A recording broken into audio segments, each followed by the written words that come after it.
بسم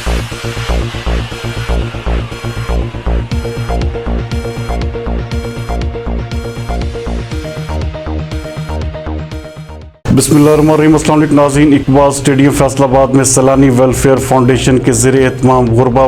میں ration packets تقسیم کرنے کی ایک تقریب کا انعقاد کیا گیا۔ ہمارے ڈویژنل بیورو چیف میاں اعجاز اسلم کے مطابق اس موقع پر ڈپٹی کمشنر فیصل آباد محمد علی کا کہنا تھا کہ رمضان المبارک ہمیں مستحقین کی حاجت روائی کا درس دیتا ہے، جس کے دوران اللہ تعالیٰ کی رحمتیں حاصل کرنے کے لیے محروم طبقات کا خصوصی خیال رکھا جائے اور کورونا وائرس کی موجودہ صورتحال میں متاثرین کو راشن کی فراہمی میں سیلانی ویلفیئر کی کاوشیں انتہائی لائق ستائش ہیں۔ اس موقع پر سیلانی ویلفیئر کے میاں یاسین، پاکستان نیوی کے officer caretaker Iqbal stadium Naveed Nazir اور ٹرسٹ کے دیگر ارکان بھی اس موقع پر موجود تھے۔ ڈپٹی کمشنر نے سیلانی ویلفیئر ٹرسٹ کی وسیع فلاحی سرگرمیوں کو خراج تحسین پیش کرتے ہوئے کہا کہ غربا اور مستحقین کو کھانا کھلانا سمیت ان کی دیگر گھریلو ضروریات پورا کرنے کے سلسلے میں عظیم فلاحی کام کیے جا رہے ہیں، جو کہ اللہ کی خوشنودی حاصل کرنے کا بہترین ذریعہ ہے۔ انہوں نے کہا کہ حکومت یا انتظامیہ تنہا غریب عوام کی حاجت روائی نہیں کر سکتی، اس سلسلے میں وسائل یافتہ طبقہ کی معاونت بڑی اہمیت کی حامل ہے۔ انہوں نے فلاح کاروں کے کاروبار اور زندگیوں میں خیر و برکت کی دعا کی